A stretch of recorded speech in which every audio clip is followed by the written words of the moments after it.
పుష్ప థియేటర్స్లో icon star Allu Arjun army ఈలలు గోలలు తగ్గేదేలే, గూస్ బంప్స్ తగ్గేదేలే, ఆల్ టైమ్ రికార్డ్స్ తగ్గేదేలే, బ్లాక్ బస్టర్ హిట్ తగ్గేదేలే.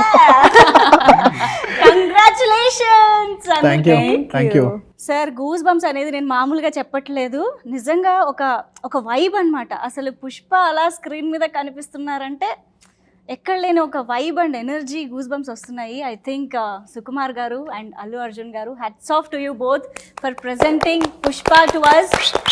అండ్ అలాంటి ఒక డిఫరెంట్ ఎక్స్పీరియన్స్ని మాకు ఇచ్చినందుకు firstly we should thank you both. So బేసిక్గా 2020లో Ala Vaikunthapurramuloo biggest collections gross, and మళ్ళీ 2021 ఎండింగ్ అయినా సరే పుష్ప రావాల్సిందే బిగ్గెస్ట్ కలెక్షన్స్కి.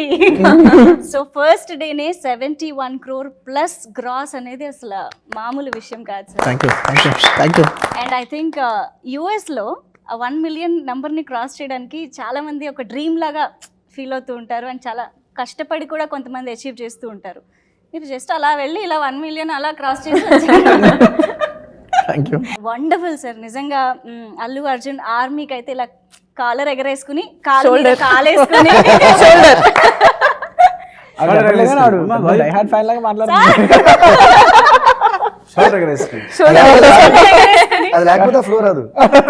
కాదు, ఎయిటింగ్ రూమ్ దగ్గర మన అసిస్టెంట్ దగ్గరికి వచ్చి అంటాడు, సార్ మీరు అదే అది ఫ్యాను సార్, మీరు ఫ్యాన్స్కి చాలాసార్లు కాలర్ ఎగరేసుకునే సినిమా ఇచ్చారు సార్, ఇది మాత్రం shoulder ఎగరేసుకునే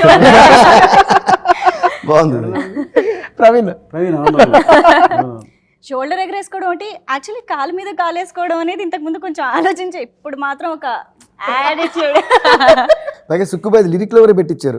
he was so particular from the beginning. Character కి కాలు మీద స్టోరీ చెప్పేటప్పుడు హీ వాస్ సో క్లియర్ మాట.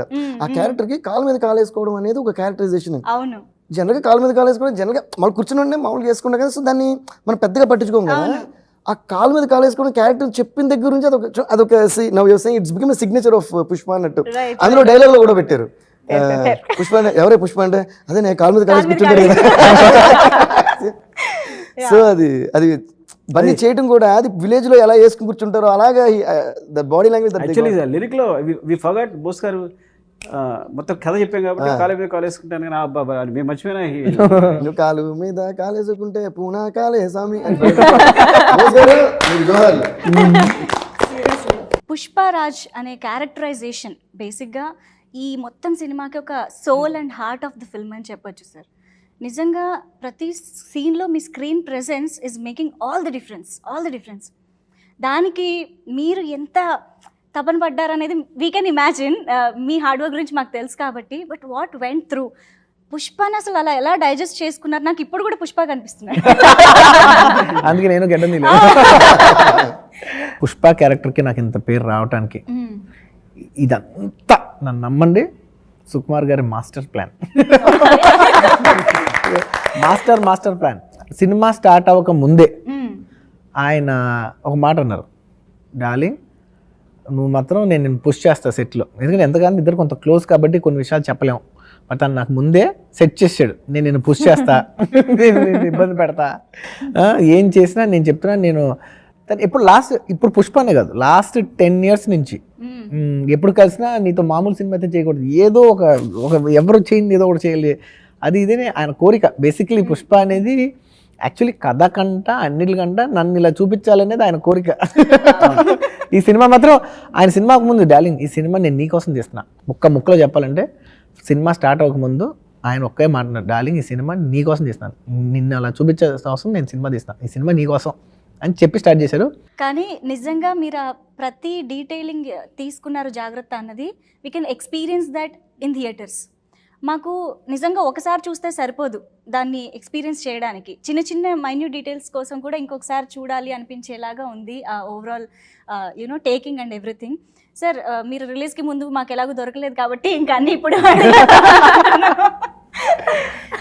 ఫస్ట్ ఆఫ్ ఆల్ మీ ముగ్గురి కాంబినేషన్ ఆర్య 2 తర్వాత రిపీట్ అవుతుంది అంటేనే మాకు అదొక ట్రీట్. అలాంటిది పుష్ప లాంటి సినిమాతో వస్తున్నారు అంటే అది ఇంకా నెక్స్ట్ లెవెల్ ట్రీట్. ఇవాళ మేము థియేటర్స్లో అదే ఎక్స్పీరియన్స్ చేస్తున్నాము. బట్ ఐ థింక్ ఆర్యాలో మీరు boy next door and jovial you know అలా హ్యాపీ గోలకి కనిపించారు. ఆర్యా 2లో ఒక డిఫరెంట్ లుక్లో మాకు ప్రజెంట్ చేశారు. బట్ పుష్పకి వచ్చేటప్పటికి ఆ మేనరిజం, షోల్డర్ దగ్గర నుంచి తగ్గేదేలా దగ్గర నుంచి కాలు మీద కాలు దగ్గర నుంచి ఇలా చాలా ఎలిమెంట్స్ పుష్పకి యాడ్ చేశారు. ఆ పుష్ప క్యారెక్టర్ డిజైనింగ్ ప్రాసెస్ ఒకసారి మాకు చెప్తారా? మేము అనుకోవడమే ఈ సినిమా అంటే తన పర్ఫార్మెన్స్ సంబంధించి ఇది తన బాడీకి సంబంధించి ప్రతిదీ చేంజ్ చేద్దాం, ఒక ముందు క్యారెక్టర్ బిల్డ్ చేద్దాం అనేది మా ఫస్ట్ థాట్. సరే కథ అనుకున్న తర్వాత సో దానికి సంబంధించి రకరకాల ఎక్సర్సైజ్ అనమాట. ఇద్దరం కలిసినప్పుడు it's doesn't belong to not only me లేదా not only him something like that. ఏది సెపరేట్ చేసి చెప్పొద్దు, చెప్పలేదు. ఎందుకంటే ప్రాసెస్ కంటిన్యూస్ ప్రాసెస్ చేస్తాను. తను కలవడం, మాట్లాడడం, అది దాని చేసి రికార్డ్ చేయడం, అలా జరిగింది ఇలా చేయండి, నేను రికార్డ్ చేయడం, ప్రతిదీ రికార్డ్ చేసుకుని లేదా నా రికార్డింగ్స్ అన్ని చూసుకుని మళ్ళీ ఇలా ఉంటే బాగుంటుంది, లేదా నేను ఏదైనా క్యారెక్టర్స్ ఇంటర్వ్యూ చేసినప్పుడు లేదా ఎవరైనా బయట చూసినప్పుడు ఇలా చెప్పడం, తను ఎవరైనా బయట చూసినప్పుడు వీళ్ళు బాడీ లాంగ్వేజ్ ఇలా ఉందని చెప్పడం, మాట్లాడుకోవడం. సో ఇవన్నీ ఇది ఇట్స్ ఎ కంటిన్యూస్ డిస్కషన్ అనమాట. ఐ థింక్ చాలా సందర్భాలు జరిగింది. అవన్నీ రికార్డ్ చేసుకుని వీడియోస్గా పెట్టుకుని మళ్ళీ అబ్జర్వ్ చేసుకుని ఈవెంట్ లైక్ దట్. అండ్ మీరు అడిగిన దానికి టెక్నికల్గా చెప్పాలంటే అది క్యారెక్టర్లో దిగ రాకముందు టెక్నికల్గా చెప్పాలంటే లుక్ సెట్ చేయడం కోసం మాత్రం ఐ థింక్ ఒక 4 times 3 times ఫోటోషూట్. అంటే ఫోటోషూట్ ప్రతి ఫోటోషూట్ చేయడానికి 2 days, అంటే 2 full days. మార్నింగ్ నుంచి లుక్స్ మేకప్ వేస్తూ ఉంటారు, రకరకాలు వేస్తూ ఉంటారు. అది ఒకసారి చేసాం. ఫస్ట్ వీడియోస్ ఉన్నాయి కదా, అన్నీ ఉన్నాయి, అన్ని పిక్చర్స్ వీడియోస్ అన్నీ ఉన్నాయి. యాక్చువల్లీ పిక్చర్స్ వీడియోస్ బోల్డ్ ఉన్నాయి. ఆ టెస్ట్ షూట్ చేసింది, ఒక టెస్ట్ షూట్ చేసాం. అలాగా 4 టెస్ట్ షూట్ చేసాం to get that exact metre. అంటే మచ్చ పెట్టాలా, ఎంత సైజ్ ఉండాలి, ఇది మరీ ఎక్కువైపోయింది, ఇది కనపట్ల, ఇంతైతే కరెక్ట్, ఇది క్లోజ్. సో ప్రతి డీటెయిల్, మీరు ఫేస్ మీద మచ్చ అవచ్చు, కలర్ అవ్వచ్చు, టింట్, ఇది మరీ డార్క్ అయిపోయింది, ఇది మరీ ఫేక్ ఉంది, ఫేస్ మీద టెక్స్చర్ ఏంటి ప్లేన్ ఉంటుంది, అది కాకుండా ఫేస్ మీద టెక్స్చర్ ఉంటుంది, స్మూత్ కాకుండా ఉంటుంది. సో ఇట్లా ఓవరాల్ గా అండ్ ఈవెన్ తన నీల్స్ దగ్గర నుంచి ఒకరిని ఎప్పుడైనా వదిలేసినా నేను స్టార్ట్ అయిపోతున్నా సరే తను హాఫ్ చేసి పెట్టుకుంటాడు, మళ్ళీ తీసుకొచ్చి అన్ని పెట్టుకుని. అంటే ఇది రివర్స్ అనమాట. యాక్చువల్గా డార్లింగ్ అది కనిపించలేదు డార్లింగ్ అంటే ఇలా లేదు, మళ్ళీ ఇలా అంటుంటే టెక్స్చర్ చాలా బాగా కనిపిస్తుంది. అది స్క్రీన్ లో టెక్స్చర్. సో ఏంటంటే నేను ఒకవేళ నేను వదిలేసినా he will also follow me. So ఆయన వదిలేస్తే నేను వదలను, అందుకే వెళ్తున్నా. కానీ ఒకటి సార్, ఒక ఇంత huge fan base all over India, huge fan base ఉన్న ఒక హీరో, ఇంత ఇమేజ్ ఉన్న ఒక హీరో అంత డీ గ్లామర్కి వెళ్ళి అంత ఆథెంటిక్గా చేయడం అనేది హ్యాట్స్ ఆఫ్. నిజంగా అది మామూలు విషయం కానే కాదు సార్. కాకపోతే ఎక్కడో అంటే సార్ మనకి అట్లీస్ట్ మన ఇండస్ట్రీలో చూసుకుంటే కాస్త గ్లామర్కి ఎక్కువ ఇంపార్టెన్స్ ఉంటుంది, హ్యాండ్సమ్గా కనిపించాలనేది కొంచెం ఎక్కువ ఉంటుంది. మీకు ఎక్కడైనా అనిపించిందా ఆడియన్స్ ఎలా రిసీవ్ చేసుకుంటారు, ఇది క్యారెక్టర్కి ఎంత ప్లస్ అవుతుందా, మీకేమనిపించింది అసలు while going through the look? నేను అదే యూఎస్పీ కింద అనుకుంటున్నా. ఎందుకంటే నేను ఇన్నాళ్ళు చూస్తుంటే నా చిన్నప్పటి నుంచి ఒక ఫిలిమ్స్, ఎస్పెషలీ మన తెలుగు ఫిలిమ్స్కి వచ్చేసరికి ఒక వ్యాక్యూమ్ ఉంది. హీరో అంటే ఎంత దిగినా కూడా ఇంకా ఈ లెవెల్ మించి దిక్కకూడదు, ఇలా చేస్తే జనాలు చూడరు, ఇలా కొన్ని మిత్స్ ఉన్నాయి. సుకుమార్ గారు నేను దాని గురించి చాలాసార్లు మాట్లాడుకున్నాం. ఇది రంగస్థలం బిఫోర్ నుంచి మాట్లాడుకుంటూ ఉన్నాం. ఇలా చేసినప్పుడు మాత్రం బాగా ఫుల్గా కిందకి దిగిపోయి చేసేయాలి, అవుట్ అండ్ అవుట్ వెళ్ళిపోవాలి, ఇంకా వెళ్ళినప్పుడు మాత్రం అన్అపాలజెటిక్ వెళ్ళాలి అని అప్పటి నుంచి ఇద్దరు మాట్లాడుకుంటున్నాం. ఇంకా నాకు ఆపర్చునిటీ దొరికింది. నాకు అదేంటంటే ఒక పల్స్ మనకు ఒకసారి కనిపిస్తుంటుంది, ఇలా చేస్తే భలే ఉంటుంది, ఎవరు చేయలేదు, మనం ఇలా చేస్తే భలే ఉంటుంది అని ఒక వ్యాక్యూమ్. అది లిటరలీ చెప్పాలంటే ఒక వ్యాక్యూమ్. నాకు ఆ వ్యాక్యూమ్ ఛాన్స్ దొరికింది. నేను అనుకుంటున్నాను ఎవరు చేయకూడదు, సినిమా పర్సనల్స్ అమ్మాయి ఎందుకంటే దాన్ని బ్యాంక్ చేసుకున్నాను ఇద్దరు. అది ఎప్పుడు ఎవరు చేయలేనప్పుడు ఇంకా ఆల్ అవుట్ వెళ్ళిపోయింది. అందుకే ఫస్ట్ పోస్టర్ లుక్ దిగాం. సో 4 టెస్ట్ షూట్స్ చేసాం. నెంబర్ ఆఫ్ లుక్స్ మీరు చూస్తే చాలా మంచి చెప్పారు ఆయన. ఎంత ఉన్నా కూడా త్రోట్ నాకు పుష్ప ఎప్పుడు క్లోజ్అప్ పెట్టి నా మాస్క్ ఉండాలి. అందుకే మీరు చూస్తే ఆంజనేయ స్వామి బ్లాక్ థ్రెడ్ ఉంటుంది సార్, ఎంత పెద్దోడైనా ఏ వేరియేషన్ త్రోట్ అది ఉంటుంది, మిగతా మారుతూ ఉంటాయి. ఒక టైంలో నార్మల్ ఉంటుంది, ఒక టైంలో గోల్డ్ చైన్ ఉంటుంది, అతను ఇంకెక్కువ ఉంటుంది. సో తన క్యారెక్టర్ లెవెల్స్ మారుతున్నా కొన్ని బేసిక్స్ అవన్నీ చాలా బాగా కుదిరినాయి. ఎందుకు ఓవరాల్ లుక్ మీద, క్యారెక్టర్ గ్రాఫ్ మీద, బట్టలు ఇవన్నీ బాగా వర్కౌట్ అయినాయి. అవును, ఆ యూనివర్స్ వెళ్ళిపోవడానికి నేను సార్ కూడా వచ్చారు. తను సెట్ చేసిన యూనివర్స్ ఎవరు నాకు తెలియదు. ఆఫీస్లో ఉన్నాను, అరవింద్ గారు అవును ఆయన వచ్చారు. అరవింద్ గారు వచ్చారంటే నేను చూసిన కళ అనిపించింది. వచ్చి గట్టిగా హక్ చేసుకుని అసలు జెన్యున్ గా సుకుమార్ గారు తీసిన యూనివర్స్ లో నేను మళ్ళీ సెపరేట్ గా స్టాండ్ అవ్వకుండా బ్లెండ్ అయిపోవాలి, వచ్చిన వాళ్ళందరూ బ్లెండ్ అయిపోయి నాకు మెయిన్ టెన్షన్ ఏంటంటే ఇంకోటి జెన్యున్ గా సుకుమార్ గారు సూపర్ చేసింది అంటే అమ్మాయి. ఎందుకంటే అమ్మాయి జనరలీ అవుట్ ఆఫ్ ద ఈ యూనివర్స్ లో ఉంటారు, అంటే సినిమా అంతా ఒక తీరులో నార్మల్గా వెళ్తుంటే అమ్మాయి మాత్రం అందంగా గ్లామరస్ గా ఉంటుంది. ఇది సెపరేట్ గా కనపడకూడదు దేవుడా కానీ బాగుండాలి అని అనుకుంటూ అది మాత్రం చాలా చాలా బాగా చేశారు. నిజంగా శ్రీవల్లి వండర్ఫుల్ వండర్ఫుల్. ఏంటి నువ్వు చెప్పు దాని గురించి? కళ్ళతోనే తినేసింది. అవును, తన మేకప్ గురించి యాక్చువల్గా ఫస్ట్ షూట్ చేసాం. షూట్ చేసినప్పుడు నాకు అవే కనిపిస్తుంది, సెపరేట్గా సినిమా నుంచి అవే కనిపిస్తుంది అనమాట. సో తర్వాత మేకప్ చేంజ్ చేసి అల్టిమేట్లీ తనని మేకప్ టెస్ట్ చేసి మళ్ళీ తనకి టెస్ట్ షూట్ చేసాం. మళ్ళీ ప్రీతిశీల్ సెపరేట్గా తనకు కానీ ప్రత్యేకంగా చెప్పాలి, ఈజ్ అమేజింగ్ సీరియస్లీ. ఒక మొత్తం ఎవరినైనా ఎలాగైనా మార్చేసుకోగలదు అనమాట, మార్చగలదు. తను చేసిన తర్వాత మేము చాలా ఇంప్రెస్ అయ్యాం. ఇంప్రెస్ అయ్యి తర్వాత అప్పుడు తనకు తీసుకొచ్చి మళ్ళీ తనకి టెస్ట్ చేసి మళ్ళీ కలర్ టోన్ అన్నీ కరెక్ట్ చేంజ్ చేసి మేబీ తర్వాత తను కంటిన్యూ చేసలేదు కానీ తనకు సంబంధించి ఐబ్రోస్ సంబంధించి సంథింగ్ ఐడెంటిటీ సంథింగ్ ఏదో అనుకున్నాను అనిపించింది. అంటే తను ఎక్కువ ఐబ్రోస్ ఎక్కువ ఫేస్ నాకు వేసినేమో ఐస్ ఓపెన్ చేయట్లేదేమో అనిపించింది నాకు.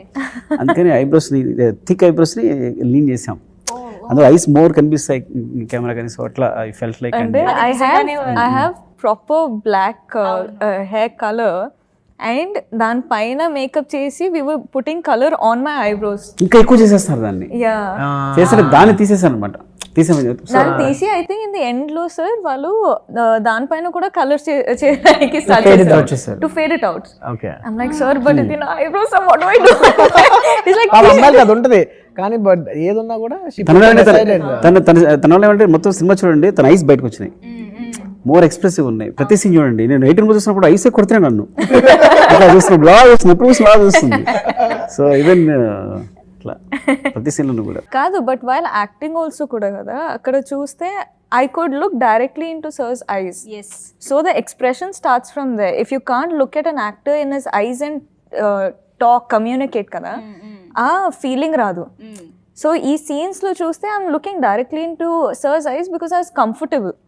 అంటే ఈ రోల్లో ఇలాంటి కంఫర్ట్ ఉండాలి, it's both of us you know. So I was looking into sir's eyes and I was talking. Cut అయిన తర్వాత I'm like okay I actually look into sir's eyes అనిపించదు కానీ I think that's what the expressions came out probably, but it's sense ఆ comfort level. So no absolutely ఆ సరుకు పంపించే process కానీ everything, ఆ వెనకాల మీరు వేసిన స్కెచ్లు ఉన్నాయి చూసారు సార్, అసలు నెక్స్ట్ లెవెల్. ఇది మాకు చూడడానికి ఎంత బాగా అనిపించిందో, అసలు ఎంత ఎంగేజింగ్గా అనిపించిందో, రాయడము దాని గురించి ఆలోచించడం వెనుక కూడా అంత కష్టం ఉందని అర్థమవుతుంది సార్. ఆ ప్రాసెస్ గురించి చెప్తారా? అసలు పుష్ప యాటిట్యూడ్ని ఫిక్స్ చేశాక ఆ బ్రెయిన్ గురించి చెప్పండి. అదేంటండి, ఎక్కువ రీసెర్చ్ చేసాం. బిగినింగ్ ఇది వెబ్ సిరీస్ చేద్దామని ఉద్దేశంతో వెరీ బిగినింగ్ చేసిన తర్వాత తనతో సినిమా చేయాలనుకున్నప్పుడు ఒక మంచి క్యారెక్టరేషన్ ఉంది, ఈ బ్యాక్డ్రాప్ అయితే చాలా బాగుంటుంది. సో అట్లా వచ్చాను అనమాట. సో ముందు క్యారెక్టరేషన్, తన సినిమా కథ అనుకున్న అదే ఫస్ట్ ఇంపార్టెంట్.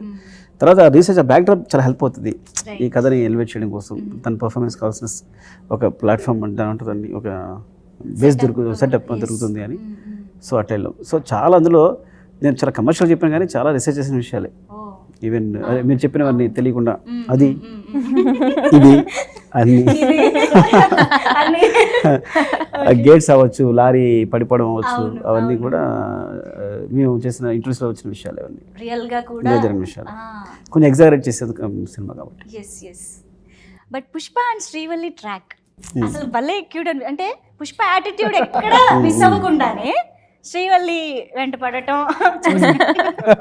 అసలు ఈ ట్రాక్ అంతా భలే లవ్లీగా క్యూట్ గా అనిపించింది. నాకు ఆయన చెప్పినప్పుడు నేను షాక్ అయిపోయా, ట్రాక్ అసలు ఎలా ఆలోచించాడు నిజంగా అసలు షాక్ అయిపోయింది నేనైతే. ఎందుకంటే అది చెప్పకూడదు, అది చెప్పలేను కానీ ఒక చిన్న ఇన్సిడెంట్ ఉంది మామిడికి నాకు మధ్య, అది ఇన్స్పైర్ చేసింది మొత్తం. అది పొద్దున్న నువ్వు కాఫీ కొట్టేసావు తిట్టుంది అనుకో, బాత్రూమ్ డోర్ కొట్టి నువ్వు కొట్టేసావంటే అవును కదా అనుకున్నప్పుడు చెప్తుంటే ఐ వాస్ లైక్ సార్ ఇది ఎందుకు రియల్ లైఫ్ ఇన్సిడెంట్ లో జరిగినట్టు ఉంది సార్, మీ లైఫ్ లో జరిగిందా అని. అవునా? దేవి గారికి ఏమైనా తెలుసా ఈ ఇన్సిడెంట్స్? నో, ఆయన అన్ని చెప్పినట్టే ఏం చెప్పరండి. అది స్క్రిప్ట్ చెప్పినప్పుడు కూడా కొన్ని దాచి